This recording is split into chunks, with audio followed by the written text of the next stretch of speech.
바벨론은 겉으로 보기에는 도저히 무너지지 않을 것 같은 큰 성이었고 견고한 성으로 보였습니다.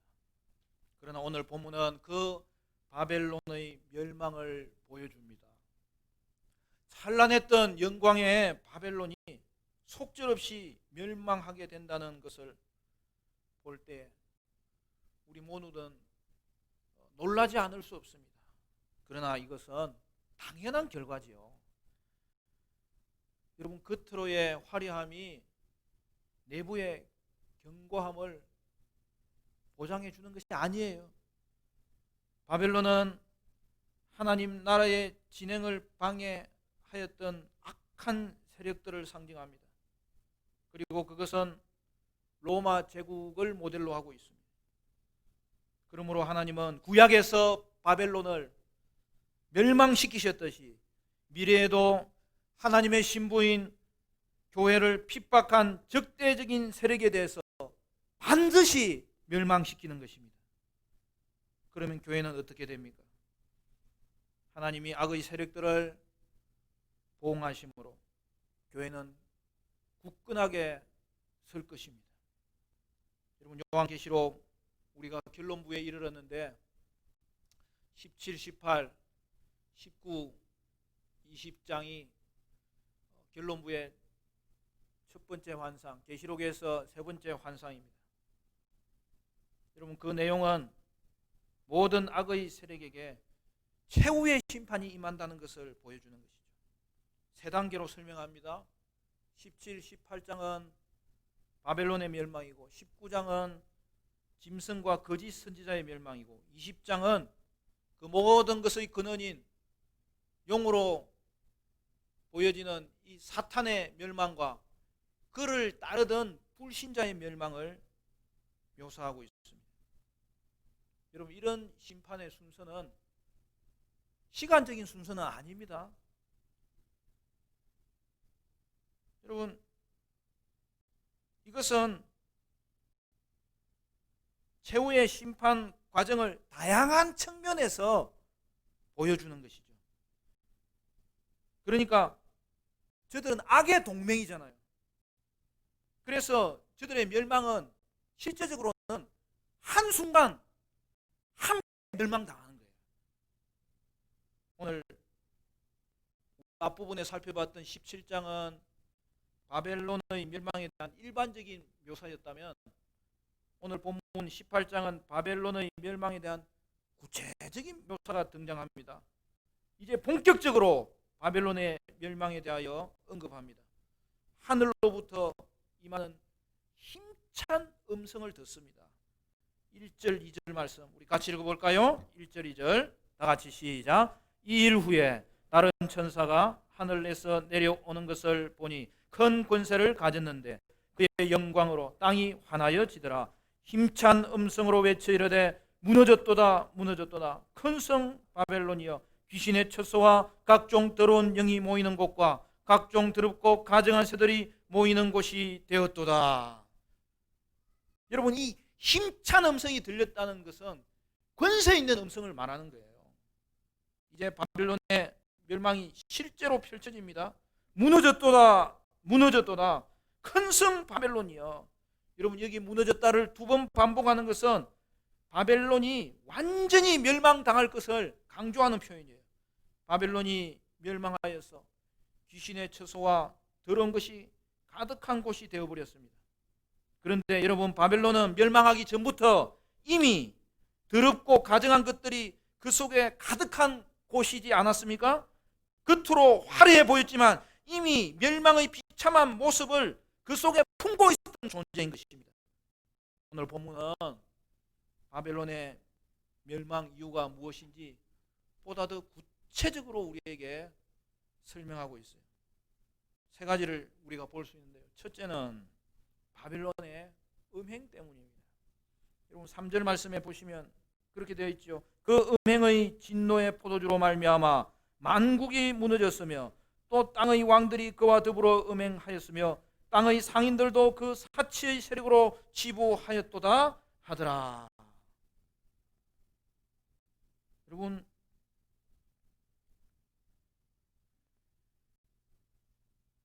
만국의 멸망이 결국에는 바벨론 멸망의 결정적인 원인이 됩니다. 만국의 멸망의 원인이 뭐예요? 그들의 음행 때문입니다. 우리가 17장에도 잠시 살펴봤는데 바벨론의 멸망 원인과 동일한 것이죠. 음행의 근원지는 바벨론이었기 때문입니다. 여러분, 음행이 뭡니까? 이것은 영적인 죄를 말하는 거죠. 결국 사탄을 따르는 거죠. 그러므로 음행은 먼저 하나님을 대적하는 것으로 나타나고, 다음으로는 하나님의 백성을 핍박하는 것으로 나타나는 거죠. 그러니까 하나님의 백성을 핍박할 때 그 자체가 음행인 거죠.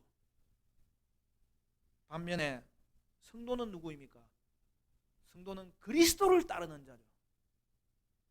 그럼 이것이 성도가 세상으로부터 핍박을 받는 이유죠. 그러나 성도는 상황이 어떠하든지 간에 그리스도를 끝까지 따르는 자입니다. 하나님은 바벨론의 음행을 반드시 심판하십니다.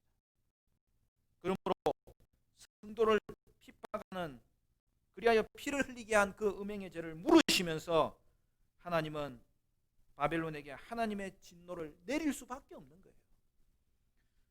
여러분, 두 번째 이유를 보면 바벨론은 그 바벨론의 사치 때문입니다. 여러분, 12절 이하에 바벨론의 사치 품목이 열거되죠.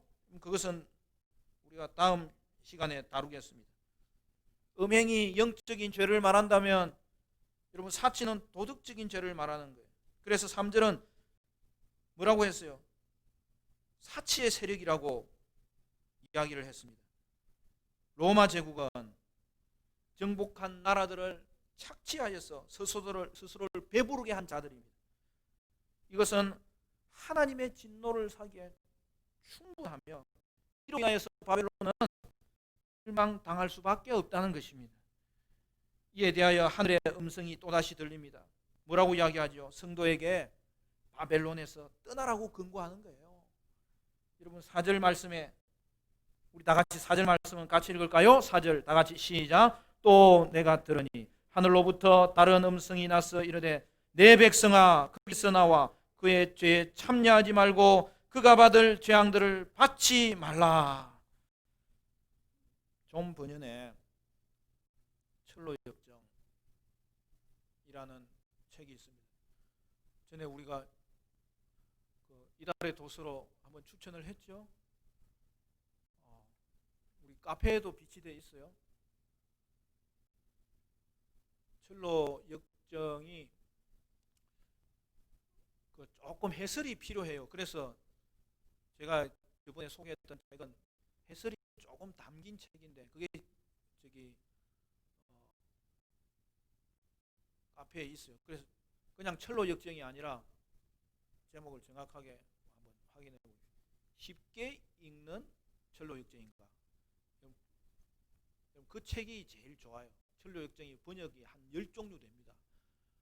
거기 보면은 그 크리스찬이 장망성을 떠나서 천국 여정에 오르잖아요. 그 장망성이라는 것이 장차 망할 성이라는 뜻이에요. 여러분, 이 땅은 장차 망할 세상이에요. 왜냐하면 사치로 인하여 스스로를 높였기 때문입니다. 장망성을 떠나라고 해서 이 세상에서 우리가 살 수 없다는 말은 아니에요. 베드로가 말한 대로 성도는 이중 정체성을 가진 거죠.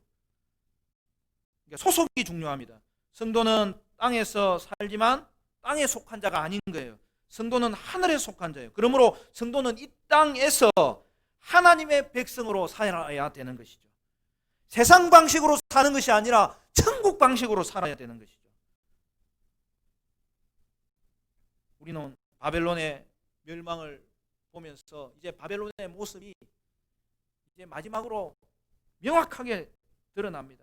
그 바벨론의 모습을 정확하게 볼 수 있어요. 그러므로 성도에게 요구되는 것은 뭐예요? 바벨론의 그 가치관을 분별할 줄 알아야 되는 거예요. 그걸 추구하면 안 되는 거예요. 교회는 멸망당할 바벨론의 가치관으로 살아서는 절대 안 되는 거예요. 바벨론과의 관계를 끊어야 되는 거예요. 바벨론의 죄에 참여하지 말고 그가 받을 재앙을 결코 받지 않아야 되는 거예요. 바벨론의 죄는 하나님이 다 아신다고 했어요. 오늘 성경의 기록대로 이야기하면 하나님이 바벨론의 죄를 기억하신다고 했어요. 하나님은 기억하실 때에 또한 행동하십니다. 우리 성도에게도 마찬가지 아닙니까? 하나님은 자기 백성을 기억하십니다. 그렇기 때문에 우리를 위해서 행동하시는 분이세요. 하나님은 성도의 죄도 기억하세요. 그러므로 하나님은 성도도 심판하십니다. 근데 오늘 본문이 말하는 강조점은 뭡니까? 하물며 하나님을 대적하는 이방 나라의 죄를 기억하실 때에 그 하나님의 행동이 얼마나 치열할 것이고 심각할 것이고 또한 신속할 것인지를 보여주는 거예요. 그리고 마지막 한 가지, 바벨론의 멸망 이유는 바벨론이 자기 영광을 추구했기 때문입니다. 여러분 6절부터 보시면 마지막 부분의 설명이 그것 아닙니까? 그가 준 그대로 그에게 주고 그의 행위대로 갑절을 갚아주고 그가 섞은 잔에도 갑절이나 섞어 그에게 주라. 그가 얼마나 자기를 영화롭게 하였으며 사치하였던지 그만큼 고통과 애통함으로 갚아주라. 그가 마음에 말하기를 나는 여왕으로 앉은 자요 과부가 아니라 결단코 애통함을 당하지 아니하리라 하니 그러므로 하루 동안에 그 재앙들이 이르리니 곧 사망과 애통함과 흉년이라. 그가 또한 불에 살라지리니 그를 심판하시는 주 하나님은 강하신 자이심이라. 여러분 이것은 하늘 법정을 보여줍니다. 우주적인 심판이에요. 모든 권세 위에 계신 하나님의 재판정이에요. 그러므로 그 재판정은 공의롭고 정의롭고 정직하고 거룩하고 순결한 것이죠. 여기서 원고는 누구예요? 땅에서 죽임을 당한 그리스도인들을 말합니다. 피고는 누구예요? 자신들의 권세 유지와 우상 숭배를 위해서 살인을 일삼았던 바벨론입니다. 재판장은 누구예요? 하나님이십니다. 하나님은 바벨론의 심판을 확정하십니다. 바벨론은 그 심판의 패배로 큰 슬픔에 쌓이고 하늘 법정에서 확인된 정의로 말미암아 그리스도인들은 기뻐합니다. 갑절로 갚아주신다고 했어요. 그 말은 최후 심판의 이 완전성과 심각성을 보여주는 거예요. 7절은 바벨론의 사치에 대해서 더 구체적으로 설명하죠. 뭐라고 이야기했어요? 스스로의 영광을 위해서 사치하였다는 거예요. 그것에 대해서 고통과 애통으로 갚아주신다는 거예요. 여러분 바벨론은 자기를 영화롭게 한 자예요. 이러한 자기 영광의 추구는 하나님의 위치로 오르려는 교만의 극치를 보여주는 것이죠. 하나님은 스스로를 영화롭게 하는 바벨론에 대해서 심판하십니다. 모든 영광을 잃어버릴 것과 하나님의 심판이 임할 것을 선언하십니다. 요한계시록의 중심 주제 중에 하나는 여러분 모든 영광은 하나님께 속해 있다는 거죠. 그렇지 않습니까? 그러므로 여러분 자기 영광을 구하는 자를 하나님은 반드시 심판하신다는 거예요. 그것이 심판의 이유입니다. 여러분 사치와 영광은 상호 보완적인 거예요. 바벨론이 사치를 통해서 자기를 영화롭게 했던 것을 보여주는 것이죠. 여러분 세상에서는 사치가 능력이에요. 또 권세를 보여주는 거예요. 이것은 육적인 쾌락도 포함하는 거예요. 그러므로 이제 여러분 바벨론이 추구하는 가치가 명백하게 드러나기 시작합니다. 그게 뭐예요? 바벨론이 추구하는 가치, 여러분 바벨론의 세계관은 눈에 보이는 물질을 추구하는 거예요.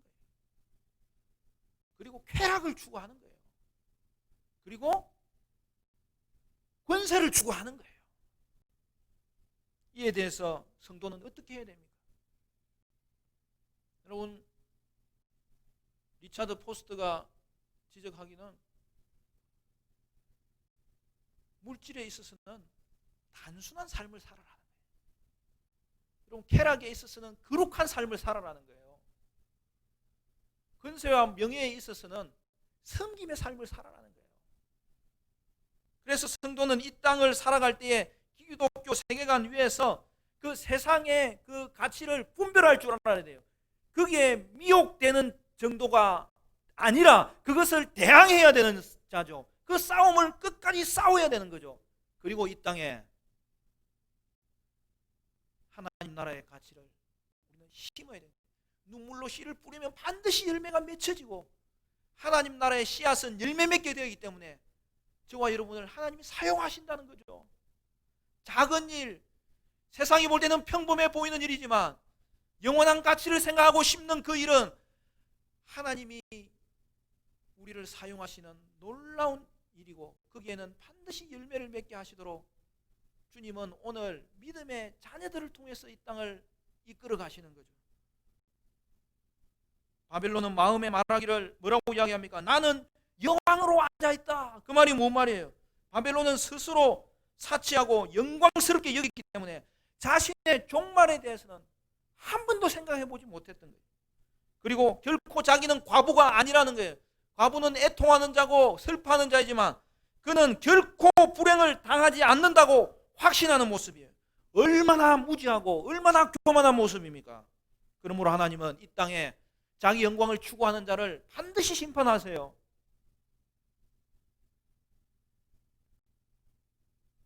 오늘 본문의 바벨론은 결국 어떻게 됩니까? 바벨론에 대한 하나님의 재앙은 일순간에 임합니다. 여러분 8절에는 뭐라고 되어 있어요? 하루 동안에 그 재앙이 이르리라고 이야기했습니다. 그렇게 견고해 보였고 화려했던 성이 그냥 여러 날 무너지는 게 아니에요. 하나님의 최후의 심판대 앞에서는 일순간에 무너진다는 거예요. 하루면 족하다는 거예요. 여러분, 이것은 이미 구약에서 보여준 것 아닙니까? 구약의 바벨론이 어떻게 멸망했어요?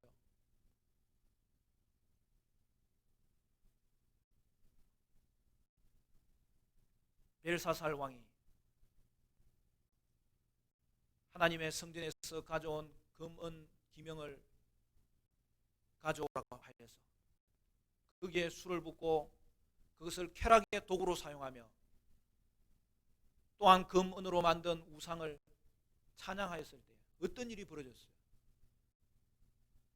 궁전의 촛대 맞은편에 그 밝은 촛대로 말미암아서 정확하게 비춰주는 그 벽에 손이 나타나서 메네 데겔 우바르시 저울에 달아보니까 모자란다는 거예요. 판명이 나타나는 거예요. 결국 어떻게 됩니까? 그 밤에 죽습니다. 그리고 그 다음 날 이스라엘이 볼 때는 영원할 것 같은 그 바벨론, 그러나 변방에서 일어난 한 민족 메대와 연합한 페르시아를 일으켜서 하루만이면 충분하게 바벨론은 무너진 거예요. 여러분, 바벨론은 일순간에 무너지는 거예요.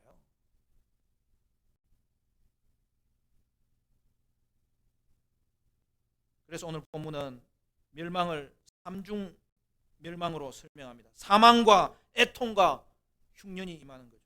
그리고 최종적으로 하나님의 심판 현상을 한마디로 요약하면 뭐라고 이야기했습니까? 불의 심판을 받게 하신다는 거예요. 불에 사르신다는 거예요. 여러분, 최후 심판은 불에 사르는 심판이에요. 영광스러운 하나님의 심판은 공의롭고 정직하며 거기서 하나님의 능력은 온전히 드러나게 될 것입니다.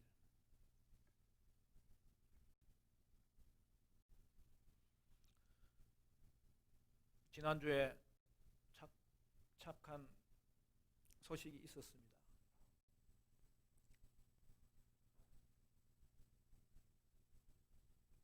목요일 날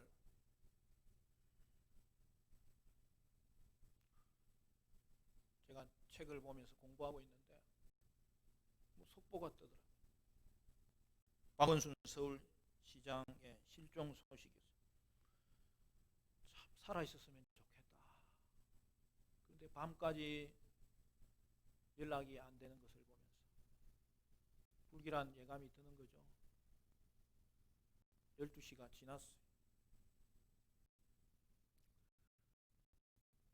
자정 후에 1시간쯤 되어서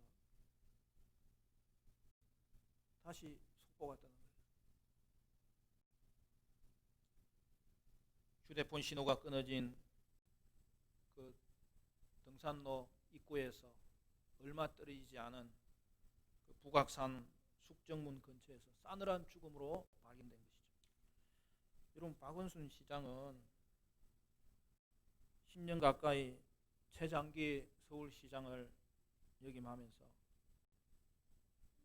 난개발을 막고 그린벨트를 해제하지 않으면서 균형 발전을 이루었어요.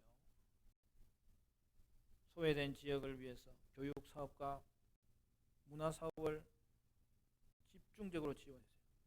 그 별명이 스마일 원순입니다. 별명답게 그는 시민과 직원을 늘 따뜻하게 대했고, 제가 깜짝 놀란 것은 1시간도 허투루 쓰지 않기 위해서 그걸 계획을 해서, 저는 그렇게 성실하게 사는 사람을 참 보기 드문 사람이었어요. 근면하고 정직하게 살아온 사람이에요. 그런데 왜 스스로 목숨을 끊는 것입니까? 고소건에 대한 확실한 내용은 제가 모르지만, 여러분, 책임을 질 일이 있으면 지면 되는 거예요. 그렇다고 해서 그가 이룬 성과는 없어지는 게 아니에요. 그는 또 그대로 인정받는 거예요.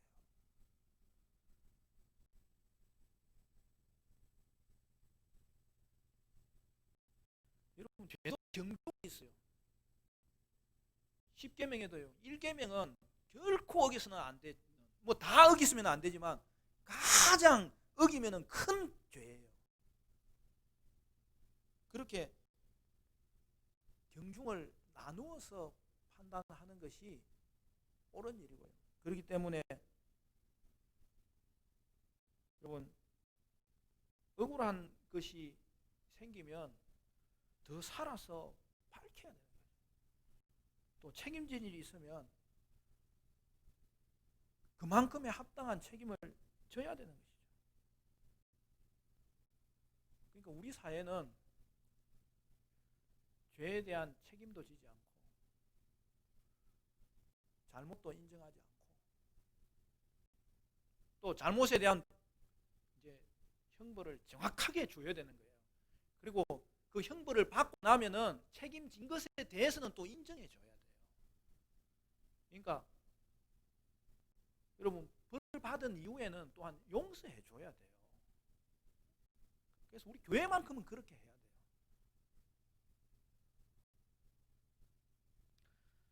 근데 여러분, 책임을 지지 않고 죽으면 모든 게 끝나는 것입니까? 그렇지 않아요. 여러분, 죄에 대해서는 이 땅에서 벌을 받는 것이 낫지, 그냥 죽어버리면 하나님의 더 큰 심판이 남아있어요.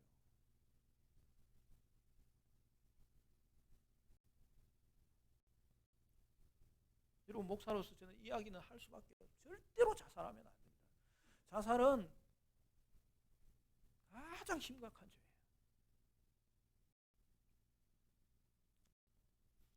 그렇다고 믿는 사람 중에 시장이 그런 거 허락하더니 그렇게 됐다고 그렇게 쉽게 말하는 사람이 있는데, 우리 교인들은 절대 그렇게 말하지 마세요. 하나님의 섭리는 그렇게 한 개인을 지목해서 적용하며 사용하라고 주신 것이 아니에요.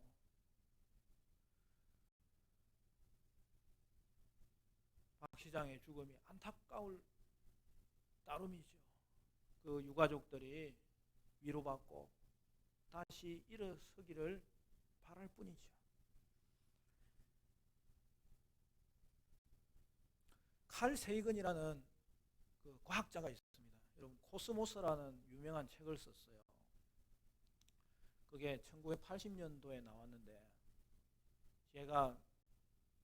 저도 과학도에 꿈을 꾸었기 때문에 대학 다니는 시기에 그 책을 본 적이 있습니다. 지금도 다시 재판되어서 나오는데 그는 전체 물리학자, 우주 물리학자로서 이 우주의 신비를 과학적으로 설명하고 특별히 태양계 연구를 통해서 지구가 아주 특별한 별이라는 것과 그러면서도 얼마나 작은 존재인지 이제 이 허블 망원경이 발전됐기 때문에 이 사진들이 송출됐잖아요. 우주선에서. 그걸 보여주면서 설명을 하는 거예요. 근데 지구는 너무나 아름답습니다. 푸른 빛에 지구를 보면서 경이로움을 느끼는 거예요. 더 나아가서 경외로움을 느끼는 거예요. 그러나 그것이 여러분 더 큰 우주에서 볼 때는 한 점밖에 되지 않는다는 거예요. 그래서 우주를 통해서 본 지구와 그 속에서 사는 이 아웅다웅하면서 사는 인간이라는 존재는 경이로우면서도 허무해 보이는 것이죠. 그러면서 그는 이런 현실을 시하는 것이 과학이고 또 이를 통해서 과거의 신화와 설화로 풀었던 인간 존재의 의미를 그냥 눈에 보이는 그대로의 모습인 허무한 존재로 보는 것이 도리어 의미가 있다. 그렇게 주장하는 거예요. 여러분 그런데 이것은 무신론 과학자의 입장에서 내린 결론이죠. 지구라는 존재가 경이롭고 때로는 허무해 보이는 존재인 것은 사실이지만 이것이 여러분 하나님을 부정하는 이유는 되지 못하는 거예요. 현실을 직시하는 것이 허무를 극복하는 길이라고 하였는데 그렇지 않아요. 여러분 보이는 것을 직시함으로 경외감과 허무감을 가지는 것도 현실이고 하나님의 존재도 현실인 거예요. 칼 세이건은 우주와 지구의 이 신비로운 모습을 보면서 사실은 보이는 것을 보이는 대로만 판정한 것이 아니죠. 오히려 그것을 이용하여 자신의 무신론적인 견해를 주장한 것이죠. 그는 자연주의에 집착하다가 결국 허무주의에 빠지고 만 거죠. 우리는 피조물의 신비를 통해서 도리어 하나님의 솜씨를 볼 수 있습니다. 거기서 우리는 피조물에 대한 하나님의 놀라운 계획을 보고 그 목적을 볼 수 있습니다. 그러므로 허무주의는 그것으로 끝나는 게 아니에요. 다시 창조주 하나님을 보게 하는 통로가 되는 거예요. 내가 전부가 아니라는 여러분 이 사실만은 인정해야 돼요. 그렇게 할 때 우리는 현실의 고난에도 불구하고 참된 진리를 갈망할 수 있고 그리고 참된 진리를 찾을 수 있는 거예요.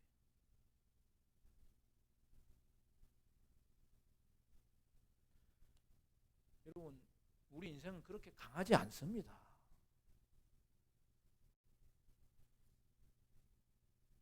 인생은 오직 예수 안에서 그 힘의 능력으로만 강하게 될 수 있습니다. 이것이 저와 여러분이 받은 은혜예요. 사랑하는 성도 여러분, 그러므로 저와 여러분은 하나님 의지하고 살아야 돼요. 내 영광 추구하는 것은 하나님 영광 추구하면 하나님이 우리를 높여주시는 거예요. 그리고 반드시 우리의 삶의 기준을 하나님 말씀에 둬야 돼요. 하루에도 몇 번씩 변하는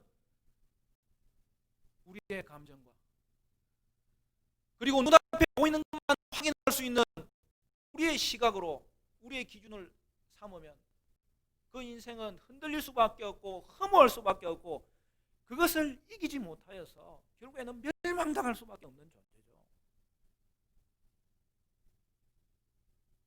오늘 우리에게 말씀이 기준이 된다는 것은 그냥 하나님 말씀 잘 읽자 이 정도가 아니에요. 우리의 인생에 서는 것과 멸망이 여기에 달려 있는 거예요.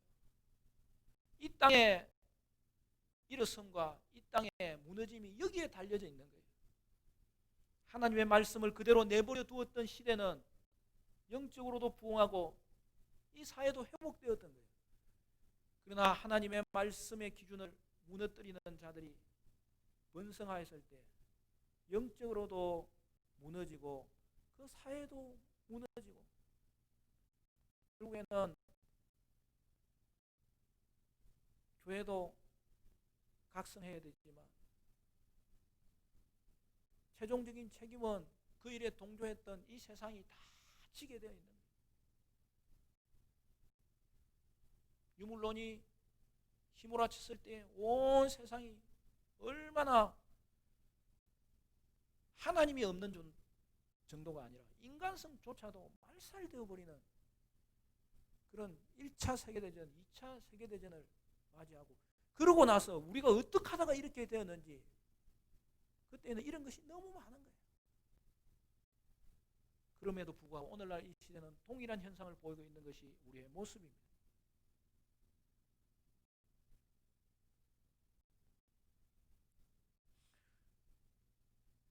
하나님의 말씀이 기준이라면 우리는 어떻게 해야 되겠습니까? 여러분, 우리가 한 번씩 서로 이야기하는 게 있잖아요. 예수님이라면 어떻게 하실까? 반드시 물어야 돼요. 그러면 예수가 없는 사람은 그걸 못 묻잖아요. 그래서 자기 영광을 다 내려놓고 예수 의지함으로 회복되는 참된 영광, 그것부터 회복해야 되는 거죠. 그럼 코로나는 우리는 이 상황에서 최선을 다해서 우리는 이걸 극복하기 위해서 애를 써야 되죠. 서로 협조해야 되죠. 그러나 이러한 상황 가운데서도 우리가 할 일은 뭐예요?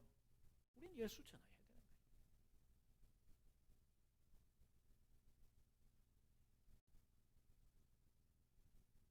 또 어떻게 물어야 됩니까?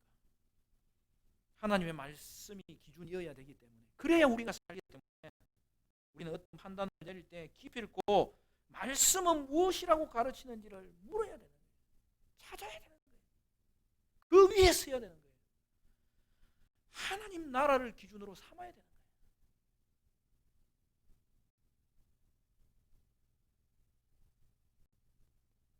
그러므로 사랑하는 성도 여러분, 이 땅에서 하나님 나라를 이루는 자는 세상에 유명한 사람이 아니고 평범하지만 믿음을 가진 사람, 존귀한 사람, 빛 가운데 가는 사람, 영원한 가치를 알기 때문에 천국 방식으로 이 땅에 하나님 나라를 심는 사람, 그들을 통해서 이루어지는 것인데, 여러분, 성도 여러분이 바로 그 주인공이라는 것을 결코 잊지 않았으면 좋겠습니다. 사랑하는 성도 여러분, 하나님 앞과 디모데가 말한 대로 살아있는 자와 죽은 자를 심판하실 그리스도 예수 앞에서 여러분의 삶이 하나님을 영화롭게 하는 복된 발걸음이 되시기를 바라고, 영적 싸움의 현실 중에서도 홀로 서는 게 아니에요. 하나님 나라를 이루는 것도 함께 이루어감으로써 하나님 의지하고 함께 공동체를 세우고 하나님 나라를 함께 이 땅에 만들어가는 그런 복된 믿음의 사람으로 쓰임받게 되는 그 은혜가 저와 여러분 가운데 있게 되시기를 주님의 이름으로 간절히 축원합니다.